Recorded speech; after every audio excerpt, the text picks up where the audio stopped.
Hey friends, now today we're going to have a look at the Amiga CD32 console, a system that I thought I'd actually covered in the last couple of years on this channel, but it turns out the last time I did an in-depth video on the CD32 was all the way back in 2011. So yeah, it's been 7 years since I last did a proper video about the Amiga CD32. But if you want to get the story and kind of find out a bit more about this console, I will put a link in the video description to a younger, thinner me talking a bit more about the Amiga CD32. But for me, this console has always had a bit of a special place in my heart, and not only for the fact that this actual Amiga CD32, this exact model, was my secondary computer for many years back in the mid-90s. As back then I got an Amiga 1200 machine, and before I figured out how to hack in an IDE CD-ROM drive, you know, the cable snaking out the side of the case, I used to use this Amiga CD32 with, forget the right side of the case, a cable plugged into the aux port there that's also a serial port and would allow me to essentially use the Amiga CD32 as a slave CD-ROM drive. So I'd use it to access all of those compact disc public domain compilations that were all over. They were really prevalent back in the mid-90s, stuff like CDPD and the Fred Fish collections, and then a bit later on when the magazines like CU Amiga and Amiga Format started including cover-mounted CDs every month, I would use my CD32 via a serial connection to my Amiga 1200 to look at all the data on those discs. It wasn't the quickest way of doing it, admittedly, but it did allow me to have access to these massive compilations, you know, 700 megabytes on a CD. It was a hell of a lot compared to a 1 megabyte floppy disk.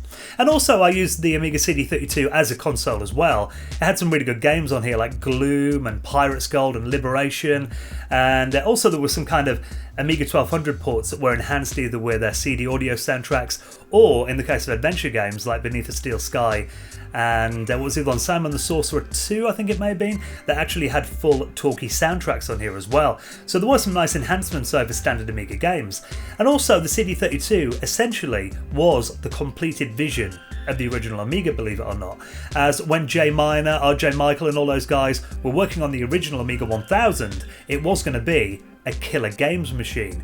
But obviously after the 1983 North American games market crash, it eventually, you know, got stuff like a keyboard port and a floppy disk connector and became a fully fledged computer that turned into the Amiga 1000.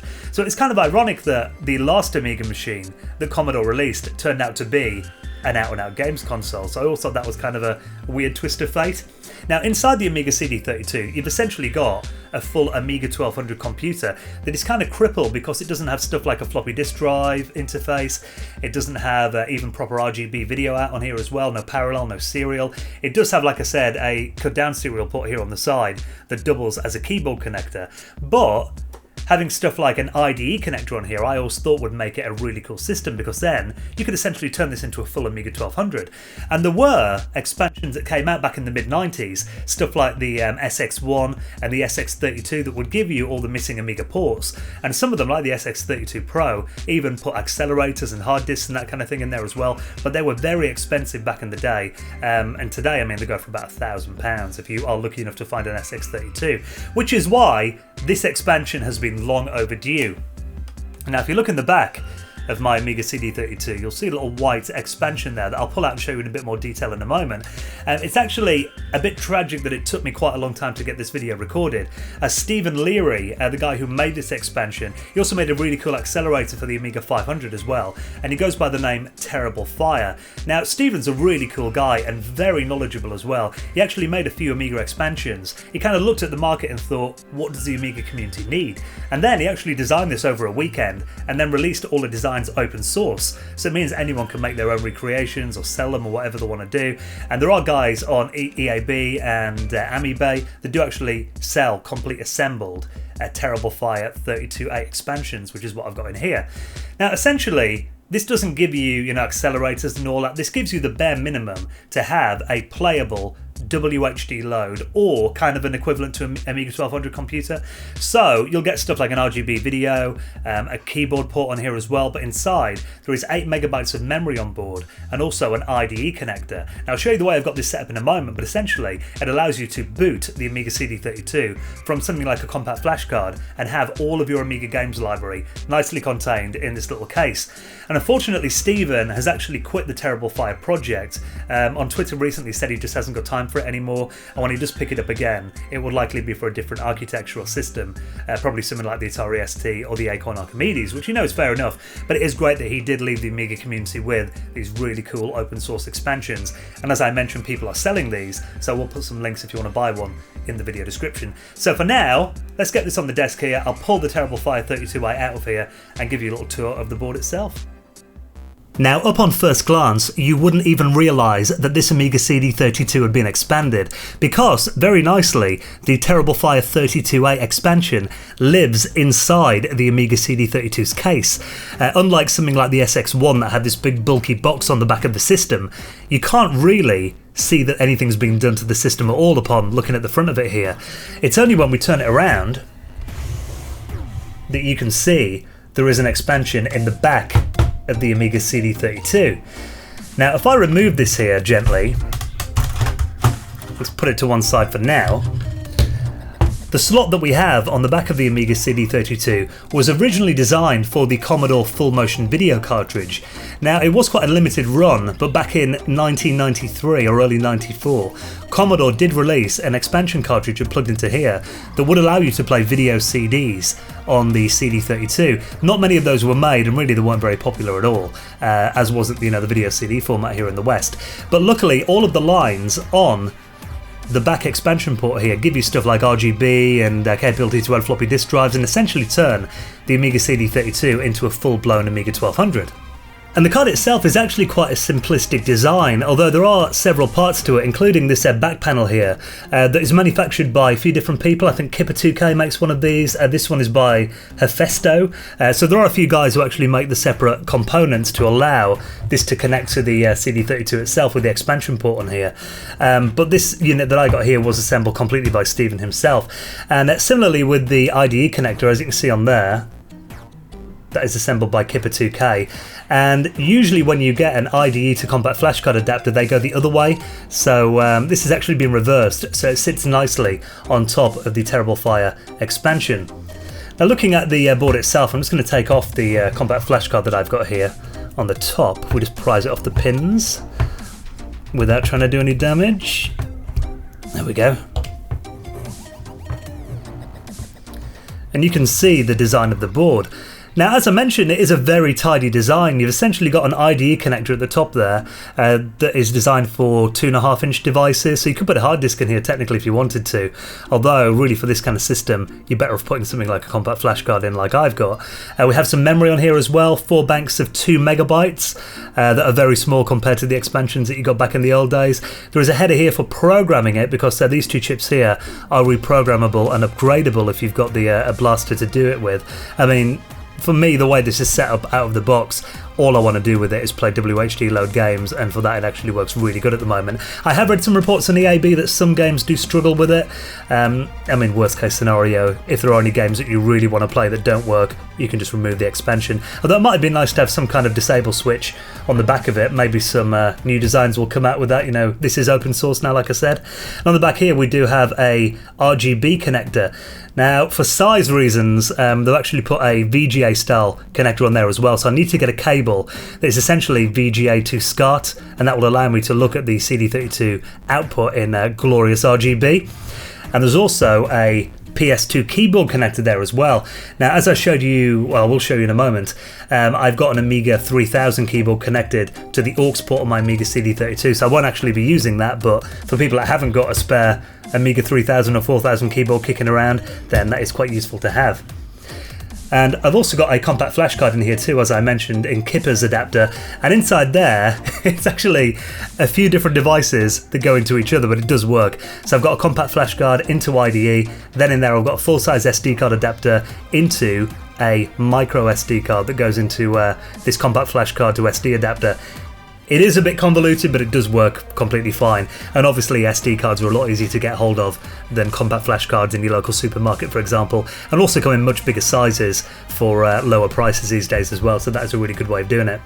So what I'm going to do now is I'll pop the expansion back into the Amiga CD32, we'll get it set up and I'll show you how it works. Alright, so I've got the Amiga CD32 connected on top of the desk here. It looks a bit messy, but usually it's all hidden away underneath, but you know, I want to give you a demonstration for the video. As you can see, I've got an old Amiga keyboard connected via the aux port on the CD32. We have a standard Amiga mouse connected as well that will allow us to play mouse control games and also operate the Amiga Workbench operating system too. And if I turn on the Amiga CD32 now, I've got it connected up to my Philips 14-inch CRT monitor. Hopefully you won't get too much monitor flicker, being that it is a CRT. But usually when you turn on a CD32 without a disc in the drive, it would show you the splash screen asking for a CD to be inserted. But now, because I've got the Terrible Fire with a compact flash card installed in the expansion slot, it will instead take me to this tiny launcher menu that I installed on the compact flash card. If we give it a second. It does take a minute or so to boot first time. But there you go, as you can see we've got Tiny Launcher. Now this means that I can have pretty much an unlimited amount of Amiga games and demos installed, depending on the size of your compact flash card. I've got a 32GB card in here, so that can hold quite a lot. As you can imagine, I mean, these were essentially on 1MB floppy disks back in the day. And normally I use a Honeybee controller, but for this video, I'm using a brand new CD32 controller called the Procon Control CD32. Now these are essentially modified third-party SNES controllers, and you can get these off at Mick Guyver or at Witchmaster, as he's known on EAB and Amiibo. So thank you, Mick, for sending me one of these. Really cool actually, and they do feel really nice, because generally third-party controllers for the CD32 are very expensive, so if you want a reasonably priced new one, definitely worth getting hold of one, and they are very nice to use as well actually. So as you can see here on Tiny Launcher, quite a few things on the menu. I can go to Games, press on there, and now I've got screens and screens of standard Amiga games installed on here. So these are, you know, usual Amiga 500 or Amiga 1200 games that I've just downloaded and installed onto the compact flash card.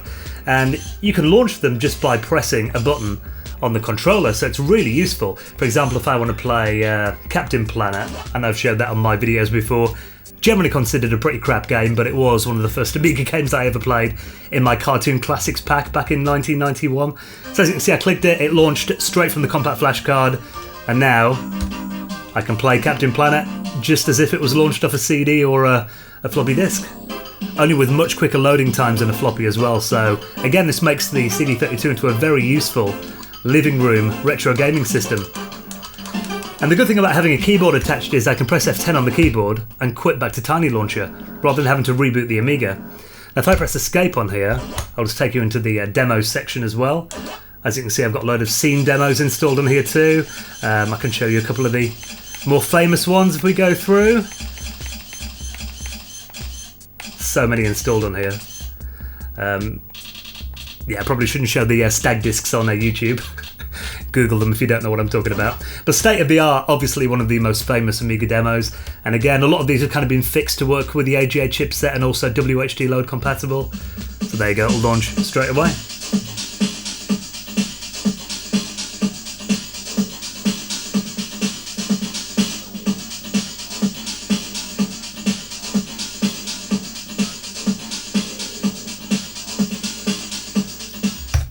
And if I come out of that and go right back to the main menu and go to Exit at the end here, I can take you into the Amiga's Workbench and give you a quick benchmark, as I know there will be people asking. As you can see, using the mouse here, we've got the standard Amiga OS3 Workbench, the chip RAM and the fast RAM displayed at the top here. As you can see, it is using some to launch the operating system, but we do have 8 megabytes of fast RAM and 2 megabytes of graphics memory, hardly any of which is being used now because I've got the extra RAM in here.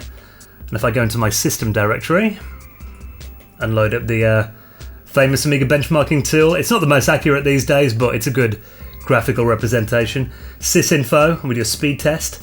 Generally, the Amiga CD32 would be exactly the same speed as a stock Amiga 1200. There you go, because of the extra fast RAM we've got in there. It is 2.3 times quicker than a standard Amiga 1200, so it does give it a nice little speed up actually, more than twice the speed. And you will see that shown in games that do, use quite a lot of intensive resources on the CD32.